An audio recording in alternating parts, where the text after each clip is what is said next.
Olá, galerinha, tudo bem com vocês? Eu super espero que vocês estejam bem, estejam aí preparadinhos para a nossa aula de história.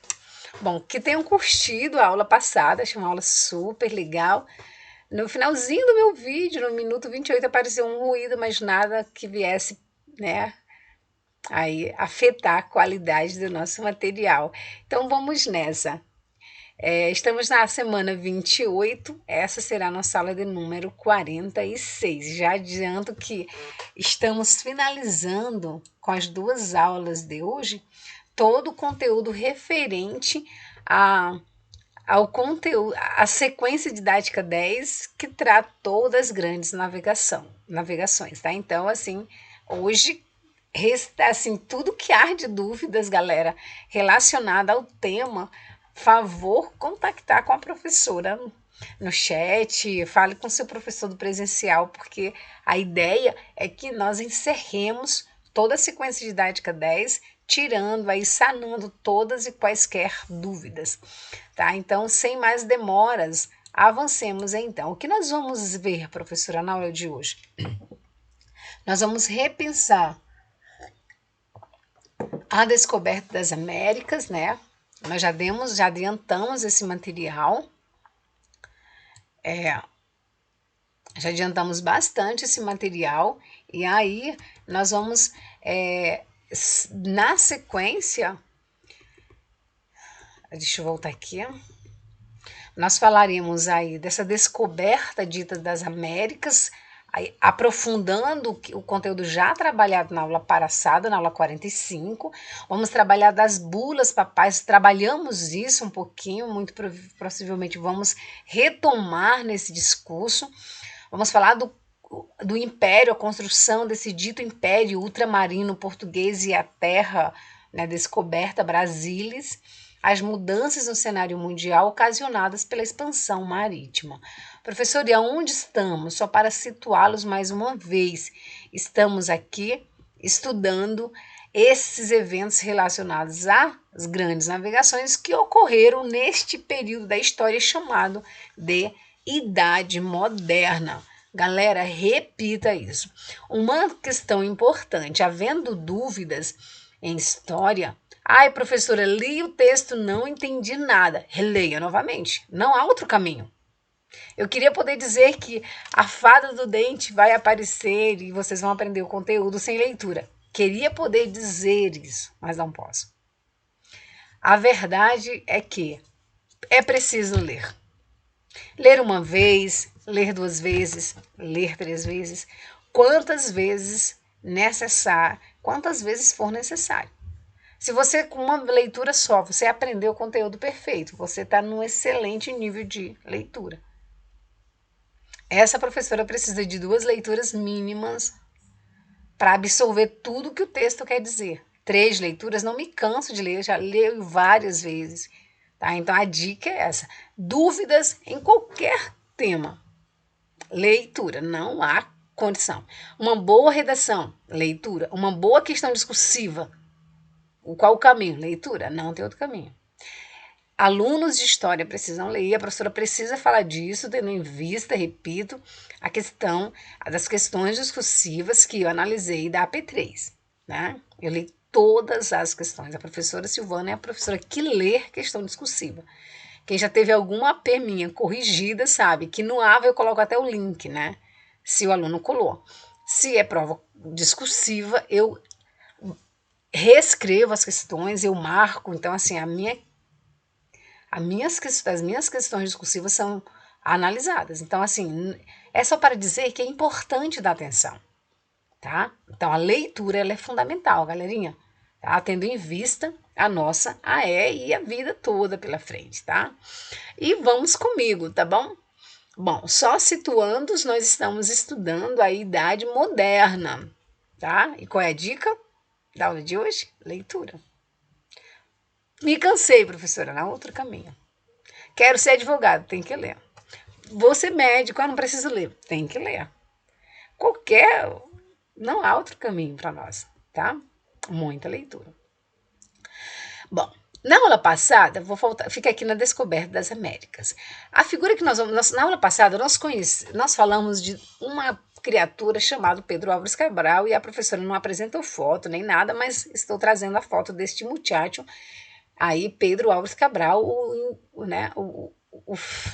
o grande responsável por esse desvelar, né, dessas terras para a Europa. Bom, nós finalizamos a aula anterior apresentando esse aspecto espanhol das navegações, né? Eu disse que as navegações tinham dois grandes principais atores que foram a coroa portuguesa e a coroa espanhola. Pedro Álvares Cabral é o indivíduo que representa bem os interesses, que representou bem os interesses da coroa portuguesa. Por quê?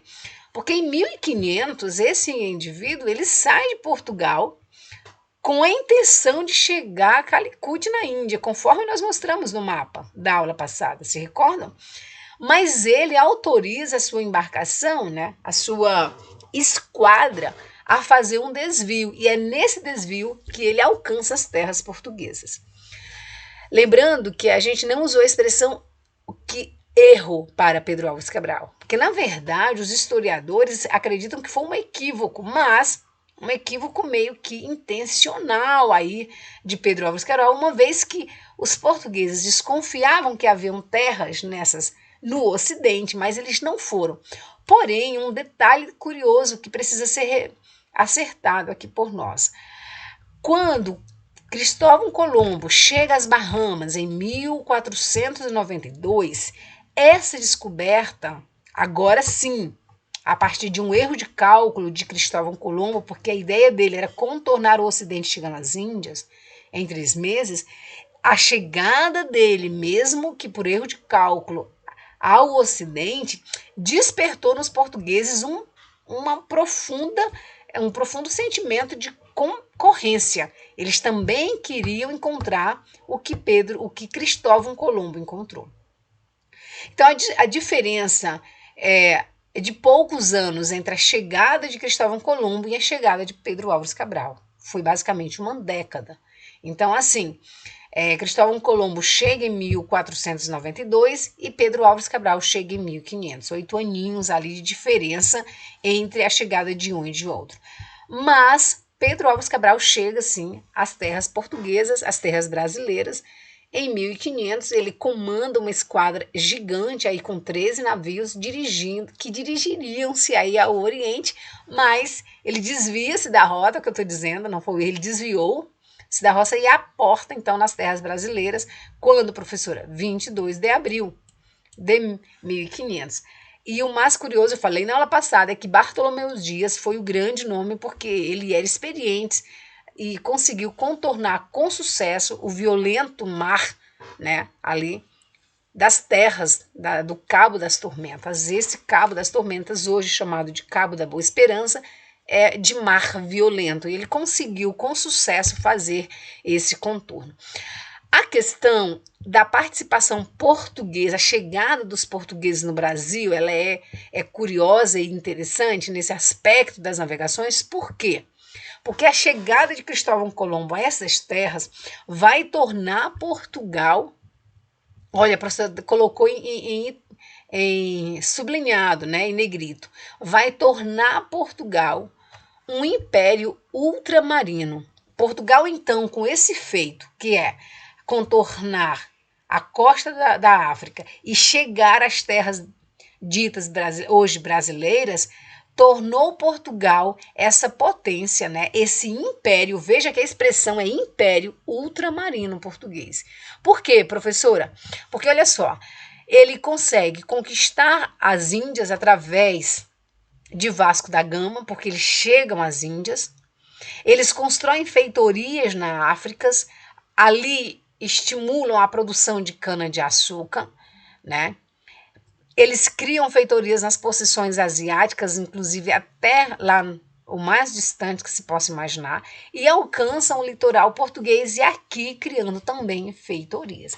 O que vai acontecer? Por que isso é importante, professora? Porque, olha só, Deixa eu tentar mostrar o mapa antes de viajar, vou mostrar aqui. Por que que isso é importante? Porque nós vamos discutir apenas esse aspecto. Porque com esses feitos aqui, observa o mapa, com esses feitos de Pedro Álvares Cabral e todos os outros feitos de outros navegantes portugueses, o que vai entrar em cena, que vai tornar Portugal esse império ultramarino, deixa eu até ampliar aqui a foto da professora para mim olhar para vocês, é que Portugal vai dominar o Oceano Atlântico. E aí sim, no momento oportuno, nós vamos falar disso. Mas o que torna Portugal esse império ultramarino vai ser o domínio do Oceano Atlântico. Oceano que banha a costa brasileira, assim como banha a costa africana. Lembre dessa informação, lembre-se dessa imagem e voltemos então aonde estávamos, porque logo, logo nós retornaremos a esse caminho. Bom, e aí a professora trouxe aqui uma nota, na aula passada eu pedi que vocês pudessem aos poucos irem construindo um glossário de história. E aí a professora trouxe a palavra périplo, que no dicionário significa viagem de circunnavegação em torno de um país ou continente. Então, assim, o périplo português, que foi a conquista das Índias por Vasco da Gama, a chegada ao Brasil e a construção de feitorias africanas, ou seja, essa volta ao mundo que o Império Português fez através das navegações é chamada de périplo, ok? Então vamos lá. Então são essas considerações que tornarão os portugueses tornarão Portugal esse grande e poderoso império ultramarino. Se liga nessa informação. Não estamos falando de reino. Essa informação ela é fundamental constar na prova. Se a prova perguntar sobre as razões que levaram Portugal a tornar-se um império ultramarino, na sua questão discursiva é preciso aparecer a palavra império, porque não é reino, senão vai ficar errada.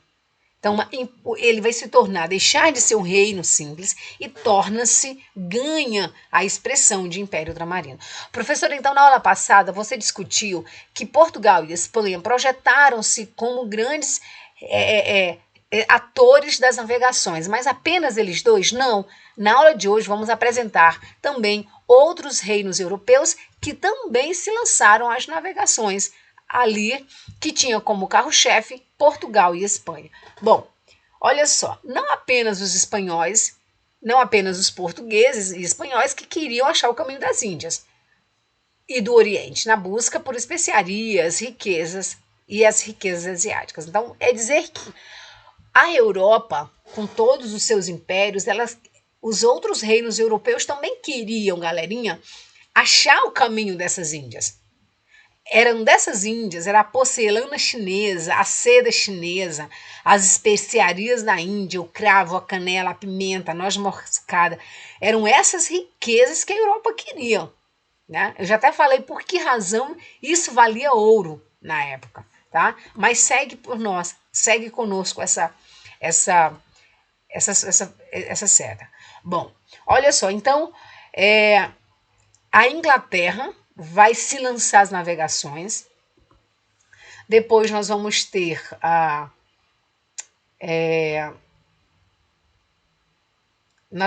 também a França, né, com esse francês, e depois a Holanda. Então, Inglaterra, França e Holanda também se lançaram às navegações. Bom, vamos lá começar com os ingleses. Lembra que na aula passada a professora colocou que isso custava muito caro e que essas coroas terceirizavam esse serviço, ou seja, contratavam navegantes de renome independentemente do país? Aconteceu aqui, eu procurei o exemplo na aula passada, mas eu fiz uma confusão e o exemplo está nessa aula. Tá? Então veja só, o genovês, aí nós vamos ter um italiano, Giovanni Caboto, ele viajou a serviço da coroa inglesa. Então nós vamos ter aqui que a coroa inglesa, ela contratou o serviço desse italiano, né, tentando encontrar uma passagem para o Oriente através da América do Norte. Então as peripécias eram as maiores, tá? O cara queria ir para o Oriente contornando ali pelo norte do mapa. Essa é a foto, né, do navegante genovês em nome da coroa inglesa, Giovanni Caboto, tá? Ele queria, então a Inglaterra também se lançou às navegações. Jacques Cartier, ele era francês e tentou uma passagem para a Ásia pelo mesmo caminho de Caboto. Só que, de como aconteceu com Pedro Álvares Cabral, o que vai acontecer com Cartier é que ele vai alcançar, vai descobrir o território do Canadá, tá? E aí o Canadá, esse território do Canadá, ele vai ser tomado em nome da coroa portuguesa, francesa, desculpa. E um curioso, esse território será francês até o século XIX, tá, galera? Será francês até o século XIX, razões aí de grandes disputas entre Inglaterra e França no futuro. Tá bom? Importante lembrar desse detalhe. Então, nós vamos ter no primeiro momento a presença de um genovês em nome da coroa inglesa, agora de Jacques Cartier pela França, e aí entrando em cena o gigante das navegações também, chamado Holanda, um dos países ali que se tornaram gigantes nas navegações. A Holanda, então, ela vai se lançar às navegações já no final do século XVI, ou seja, ela vai chegar um pouco mais tardiamente nessa empreitada aí das navegações. E em poucas décadas, porque a Holanda também tinha experiência, em poucas décadas a Holanda se agiganta, né? Ela cresce nesse ramo e vai conquistando possessões por onde passava, inclusive na América, na Ásia, na África, nas Antilhas e aqui dentro no Brasil, no Nordeste brasileiro. E a professora trouxe uma foto, nós vamos em algum momento das nossas aulas falar, no futuro, falar disso, né? Apresentar essa Holanda brasileira, é tema do 7º ano, mas já antecipando um pouquinho, olha só, o que está em laranja aqui dentro do Brasil do século XVI passou a ser propriedade da Holanda. A Holanda criou no Brasil o Nordeste holandês com Maurício de Nassau. Então veja só,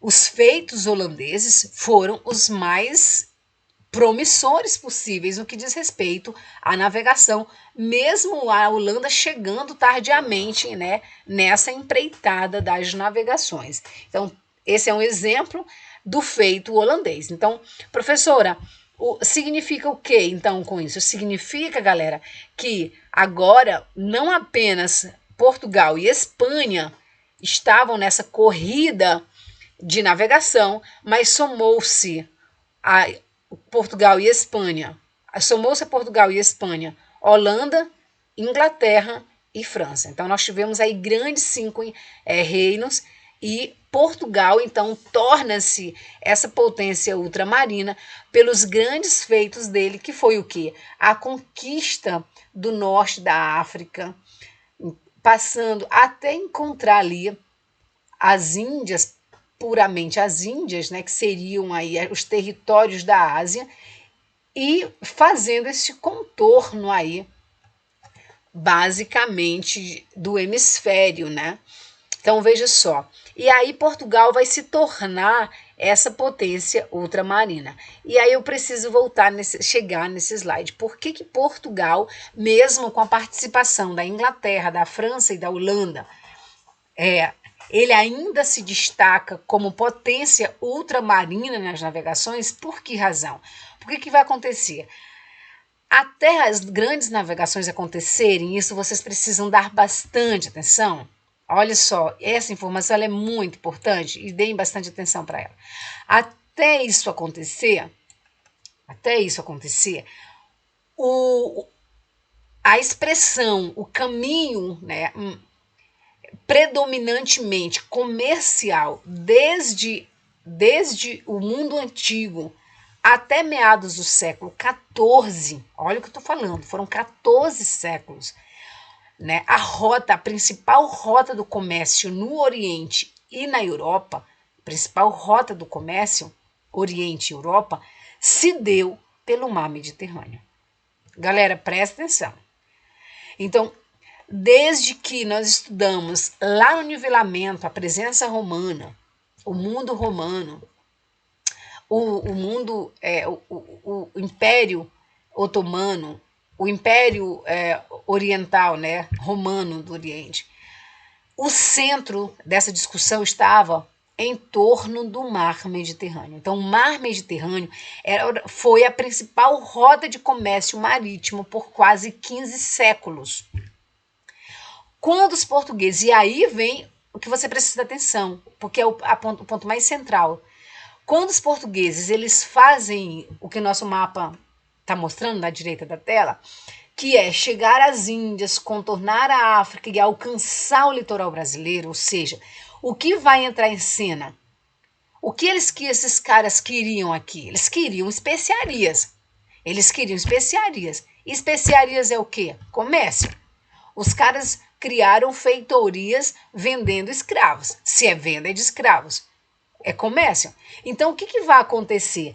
Essa costa, o Oceano Atlântico, será o palco da nova rota comercial inaugurada pelos portugueses. Então, os portugueses vão dominar o Atlântico. O Atlântico será o palco dessa nova rota comercial. Então, os portugueses vão dominar o Atlântico do mesmo modo que os orientais dominaram o mar Mediterrâneo com os italianos. Tá? Por que os italianos dominavam o mar Mediterrâneo com os árabes? Porque está aqui a Itália, no coração do Mediterrâneo. E aí os portugueses, está aqui a União Ibérica, né? E aqui já é o Atlântico. Então os portugueses vão aproveitar dessa descoberta e vão contornar a África. E a África é banhada pelo Oceano Atlântico. Então é esse jogo comercial que vai entrar em cena. Sai de cena a importância do mar Mediterrâneo como centro dessa rota comercial marítima e é inaugurada uma nova rota comercial marítima agora com o Oceano Atlântico. Já não era o mar Mediterrâneo, mas o Oceano Atlântico. E é nele que vai crescer.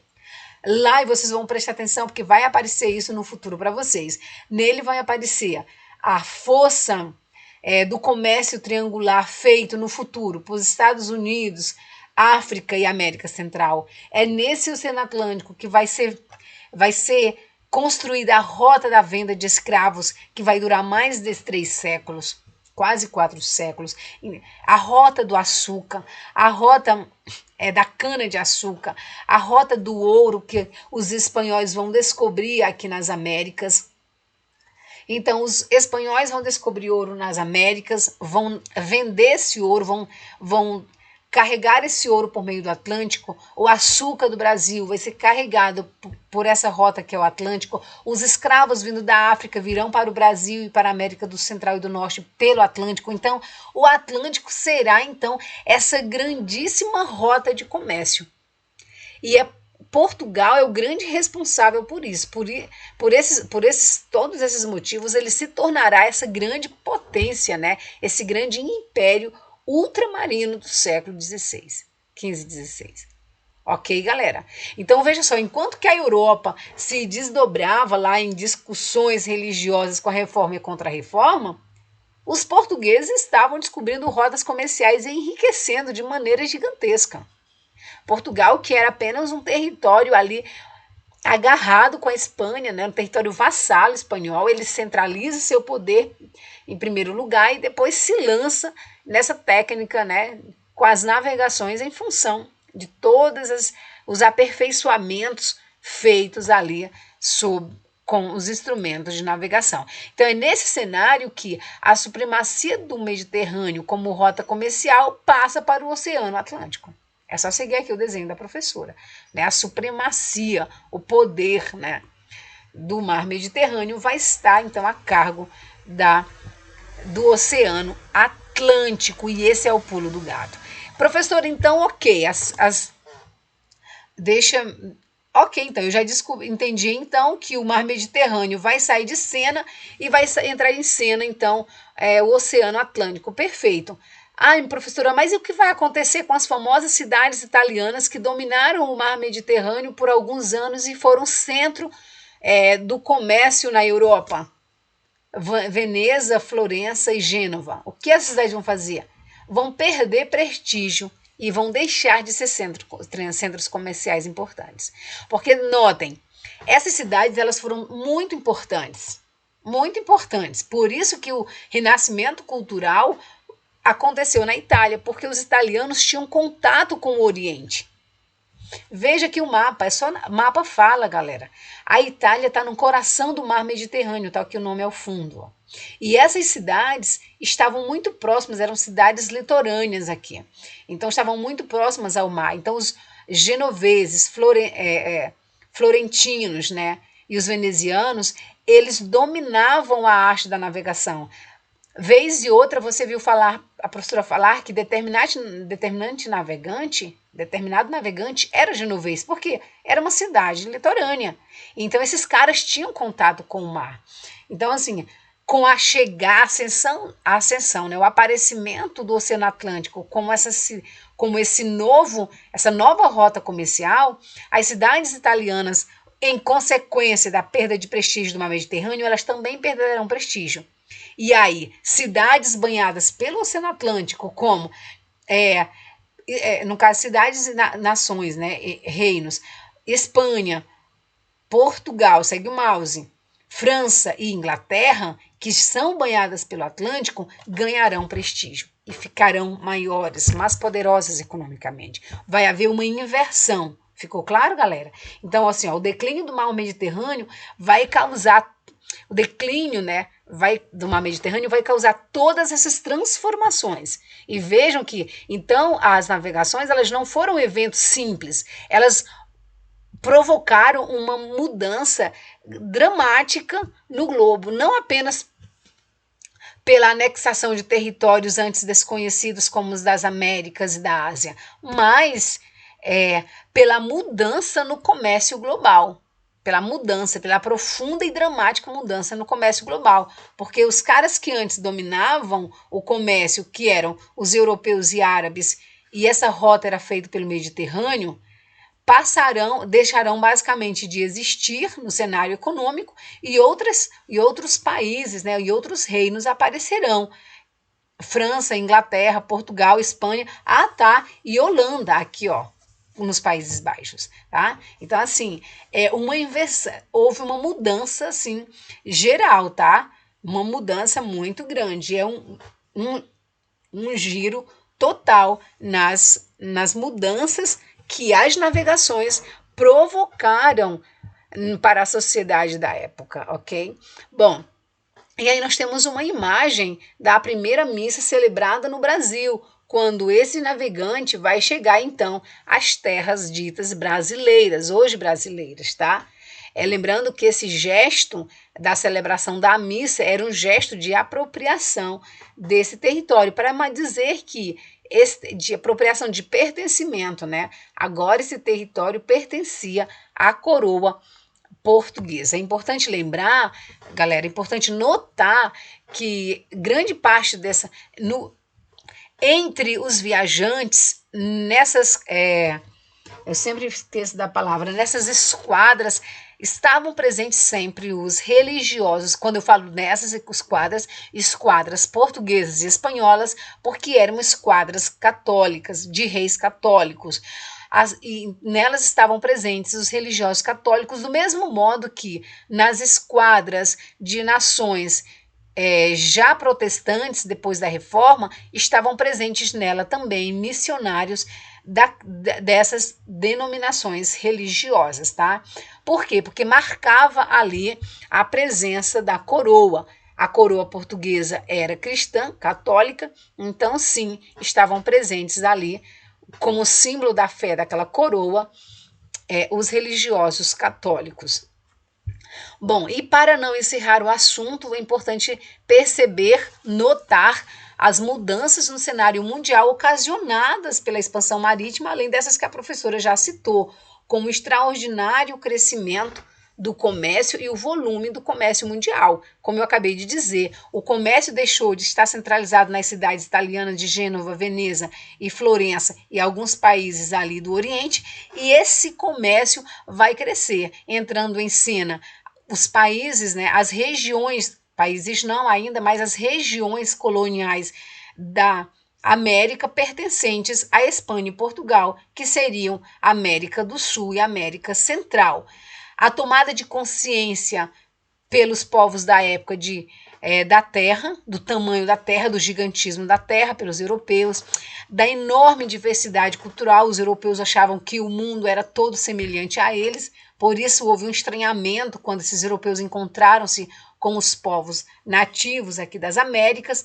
Lembrando que quando falamos de povos nativos, estamos falando dos impérios astecas, Inca e Maia, dos impérios Azteca, Inca e Maia. Outra mudança é que os vastos impérios coloniais foram erguidos, vários impérios coloniais foram erguidos pelos europeus em todo o mundo, o que proporcionaria ainda maior, né? O que se fez, eles se apropriarem ainda dessas riquezas, da cultura e da liberdade dos povos africanos, asiáticos e ameríndios. Diante dessa gigantesca troca cultural, econômica e de conhecimentos, podemos entender esse período como um desabrochar da globalização mundial. Então, o mundo será radicalmente transformado, ele foi radicalmente transformado pelas navegações, ok? E nós encerramos, então, todo o conteúdo da aula de hoje relacionado aí às navegações portuguesas e espanholas. Só lembrando que, embora os portugueses tenham tornado-se essa potência ultramarina pelo domínio do Atlântico, gravem isso que a professora repetidamente está falando, pelo domínio do Atlântico, outros reinos, outras nações europeias também tornaram-se, lançaram-se às navegações, ou seja, participaram, concorreram nas navegações, a saber, Holanda, França e Inglaterra. Então, assim, grandes 5 impérios foram esses que tornaram-se navegantes. Lembrando, Portugal e Espanha, Portugal o primeiro, depois Espanha e depois surgindo aí, compondo o grupo, Inglaterra, França e Holanda. Ok? Um beijo no coração de vocês e já nos veremos na próxima aula. Beijo, tchau!